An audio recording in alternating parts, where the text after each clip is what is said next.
His latter principle got the best of him when he saw an unfair move against humanity because of what was directly manipulated by Klaus Schwab himself.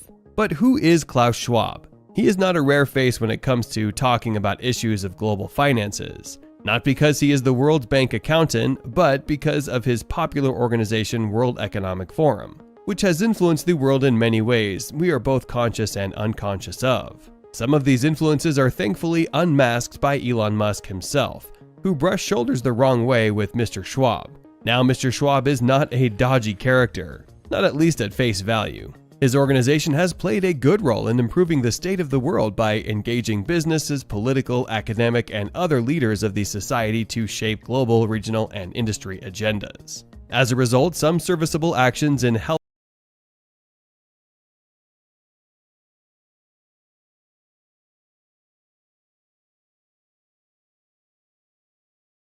Klaus Schwab is best known for his global organization World Economic Forum and its seemingly thoughtful agendas. However, Elon Musk has a different story to tell about the respected German elite Klaus Schwab. Who is Klaus Schwab? What does he do? And what did Elon Musk expose about him? Join me today in this video where we will explore the true identity of World Economic Forum founder Klaus Schwab. You might know Elon Musk as the world's richest man who owns two revolutionary companies in the world, SpaceX and Tesla. What might not catch your attention easily about this rich man is that he is a rare kind for two main reasons. One, for his simplistic lifestyle that emulates that of an average person, and two, that his main principle in life is to help humanity. As he popularly says, "For me, it is never about money, but solving problems for the future of humanity." Helping various countries around the globe have resulted. However, with Elon Musk, it is not enough to do one good or two wrongs. For him, Klaus has done one too many, especially because it had to deal with his darling EV-making company, Tesla. It all started when Tesla launched its impact report, after which it was swiftly booted from the S&P 500 ESG index. The ESG, also termed as the Environmental, Social, and Governance, is a branch of Schwab's organization that helps organizations to take their environmental and social responsibilities to perform better financially. It is a good goal, right? But how does it help when it removes a fundamentally effective EV manufacturing company from its best ranks? They argued that ESG is essentially organized to implement a measure of investment risk, meaning the organization measured a company's dollar value of risk per return. This naturally sparks the question of whether ESG is fundamentally an investor to analyze whether an ESG issue impacts the productivity of a company. Elon Musk had his take on the matter and concluded that ESG is fundamentally flawed.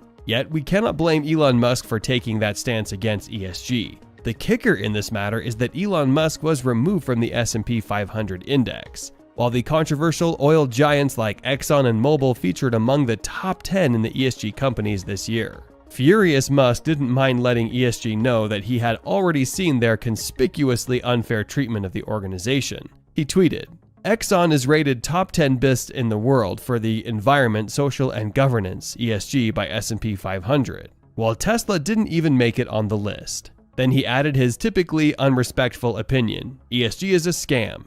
It has been weaponized by phony social justice warriors. The key concern that we should pose to ESG is their scope of social and environmental measurement. Tesla has by far been key in driving key development in green energy by manufacturing EVs.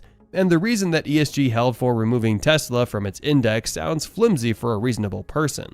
Among the many reasons ESG gave to remove Tesla, they held that Tesla had many cases of racial discrimination and horrible working conditions. ESG noted that Tesla's management has been largely criticized because of its codes of business conduct, poor working condition, racial discrimination, and the lack of low-carbon strategy plan. Yet these work conditions have also been heard in oil companies, Apple and Microsoft, which were not kicked or booted in the rating. However, we cannot deny that Tesla also had some management issues which have been at times problematic.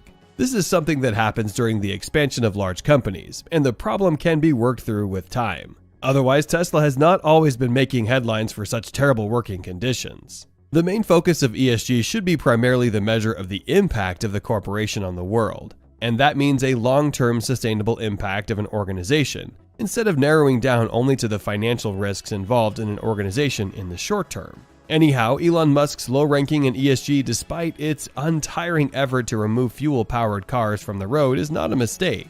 Musk is a free speech advocate, and the fact that he recently acquired a platform for himself in which he intends to promote free speech is something that puts him against many influential people, one of whom is Mr. Schwab, whose organization is a big fan of ESG. As it is, the German economist is hiding under the garb of WEF. But he intends to impose the Great Reset upon many, whom he doesn't want to understand the full meaning of it. His saying, "The sovereign state has become obsolete and no longer sufficient for handling increasingly complex global crises," gives a hint of his real motives, as he admits that the current governments are not capable enough of handling the increasing crises around the globe. He, in a way, insinuates that the government is not capable of protecting its people. It is true that the world crises have augmented in the recent past, and the economy is on its knees. Yet, this is his hidden agenda to use an oligarchy to influence how things are happening around the world. Unfortunately, many governments have been slowly sucked into this sly takeover of global governance, and America hasn't escaped that either. Now, the world believes that it is too late to pull out of the influence of the oligarchs who are leading the WEF. These are the most elite people in the social, political, and economic circles who think that they know what is best for the rest of the world, and as such will spare nothing to impose their perfect agendas for the rest of the world in a bid to counter the rough economic times. Consequently, they have made deviously devised plans to dominate every other world's lever, like the different organizations formed to help sort out different problems around the world. The United Nations, NIH, NSA, FDA, NATO, and CIA have been quietly but surely transforming into public-private partnerships, making it easier for them to achieve global governance. These oligarchs are trying to create what they can best disguise as equitable and more prosperous. However, under this garb, the future of work, international security, environmental policies, and jobs are going to be directly affected. The great secret here is the Great Reset, which will act as a primary part to see that the little group's agenda is fulfilled. As Schwab already put forward that the current day government is not able to handle big crises on its own. It is this very thing that gives them a loophole to control the world. Now, what is the Great Reset? The COVID pandemic surely left everything in chaos. Families, businesses, jobs, and the world economy were left in a catastrophic state that could only be remedied by moving quickly and well thought out plans. That was the only opportunity for the oligarchy to find a foothold in controlling things around.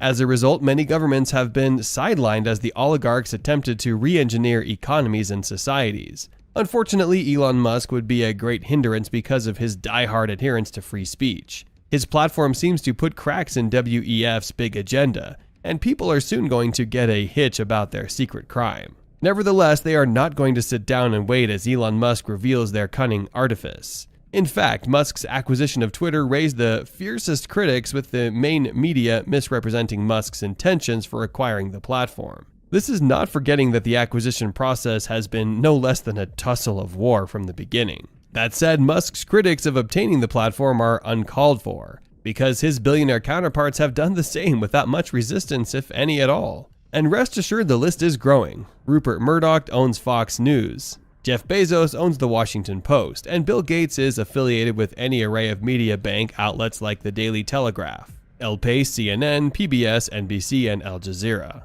These are not having the level of critics Elon Musk has to deal with for not only acquiring Twitter but intending to implement free speech in the platform. On the other hand, this matter can be viewed from a different standpoint, which will clearly explain why these other elites are not having a hard time running their media platforms. Bill Gates here is an agenda contributor in Schwab's WEF, meaning whatever the organization is pushing for is well in line with his media. As such, he has much more peace than critics in running them, as his media can only align information according to their agenda. Merely having peace doesn't mean that the WEF has escaped the scrutinizing glare of the public eyes. For instance, the public learned of the many layers of lies that were covered up as a result of the misinformation propagated to cheat people about the severance of the COVID pandemic. Some believe that they painted the picture of a perfect vaccine with successful trials and concealed the deadly side effects, which were reportedly things like heart attacks and blood clotting, even though the vaccine has been proven to be safe and effective. Plus, outputs funded by Bill Gates sold Remdesivir as the primary treatment for coronavirus. Yet the U.S. Food and Drug Administration disapproved it following its failed test trials in the report of an expert panel. Well, the news was concealed for some time, but crime has a way of getting to the limelight, and Elon Musk will help in doing just that by opening a forum that will promote the disbanding of information, without any peripheral control of the government or WEFs. Yet Musk is unbiased because he allows even his rivals to join his platform, despite the harsh critics he's faced. What does that say about Klaus Schwab? This revolution will come at a breathtaking speed. It will be like a tsunami. We have a unique but rapidly shrinking window of opportunity to learn lessons and reset ourselves. Great reset. Great reset.